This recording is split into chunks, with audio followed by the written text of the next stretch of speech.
Shout out mga karans, good morning sa inyo mga karans. Nagbabalik muli tayo. Dito na naman muli tayo sa ating pang araw-araw na tungkulin dito sa bansang New Zealand mga karans.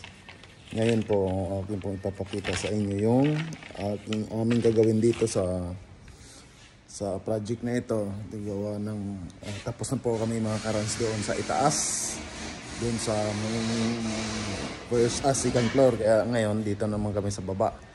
Nabalutan na po namin ng doon, aluminum frame doon na sa taas. Ready na po yun sa mga glass. Next week mga karans yung doon, glass i-install na yung glass doon. Itong mga opening na ito mga karans,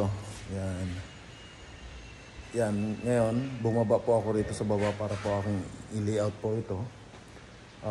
Kukuhaan ko yung elevation niya rito sa grid line niya.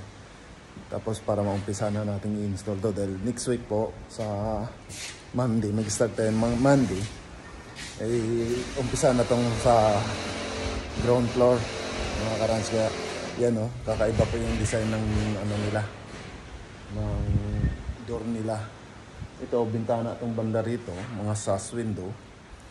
Yung door, ayan po yung door, yung siwang dito. Ayan mga karans, ayan po yun. Kaya harap natin yan. Andito po yung itong opening na to mga karans. Yan, kasama to doon sa lahat ng makikita nyo itong mga opening na to. Yan, at saka yung andoon. Kaya yan ikot natin yung ating camera pa doon mga karans para makita nyo kabuuan. Yan, nakikita nyo yan. Lahat po yung mga karans hanggang doon, pati yung mga pa-internal nito. Andito po yung mga aluminum frame natin mga karans. Ayan. Ito po yung mga aluminum frame natin mga karans. Medyo magkabigatan to. Siguro nasa halos 260 kg ang kabuuan na yan. Frame dalawa po yung bibigat mga karans. Kaya ayun pa yung isa. Pero maraming door po ito. Ando po yung iba sa kabila. Pauunahin lang po natin to. May kabitong malalaki na ito mga karans next week. Ngayon, bago pa man tayo dyan, iunahin natin yung pag layout ng elevation. Kaya aking tinitingnan sa plano yung elevation nya. Ayun, hirap po magiging isang mga karans, team leader ka sa o yung parang site supervisor ka na rin, kasi magbabasa ka ng plano pag may mga mali sa iyo doon ang putok. Kaya napakahirap, hindi biro dito mga karans. Ayun ito po yung plano mga karans sa yan. Titingnan mo isa-isa rito, yun yung drawing doon sa bintana na yan. Nakikita nyo yung dalawa sa baba na yan. Yan po yun. Yan yung door na yun. Mga karans na yun yan yung sa drawing na pinakita ko sa inyo. Kaya umpisahan po natin ito mga karans, kasi napakahirap magkamali. Utay-utay lang baga. Shout out to all of my followers and subscriber. Please subscribe my YouTube channel and like and share. Thank you so much. Love you all.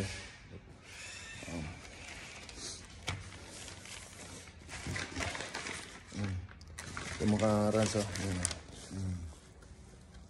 ayan, yun po yung mga plano na dapat namin masunod.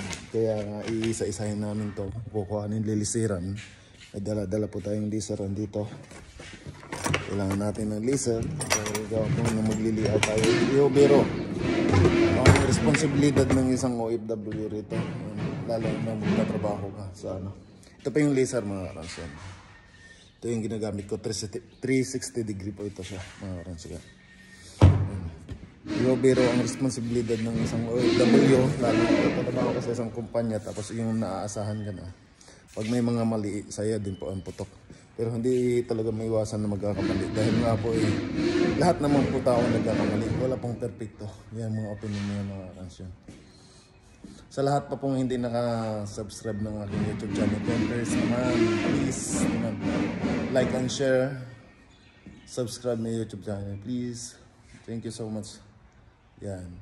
Ito po ay nagbabalik po tayo mag-vlog ulit mga karans. Alam mo yun, matagal-tagal na rin po akong mag-vlog pa. So, hindi ko po naasikaso yung aking pagbablog. Minsan tinatamad po ako. Kaya yan, wala po kasing nag-guide sa akin. Kaya medyo parang darating sa punto na yung tatamarin ka. Kaya ganun po talaga mga karans. Hanggang sa muli mga karans, update ko po ako sa aking iba pang video na i-upload sa aking YouTube channel at saka sa FB Reels ko mga karans. Abangan nyo po palagi, sana naman bigyan nyo ako ng suporta. Maraming salamat sa inyo. Bye bye.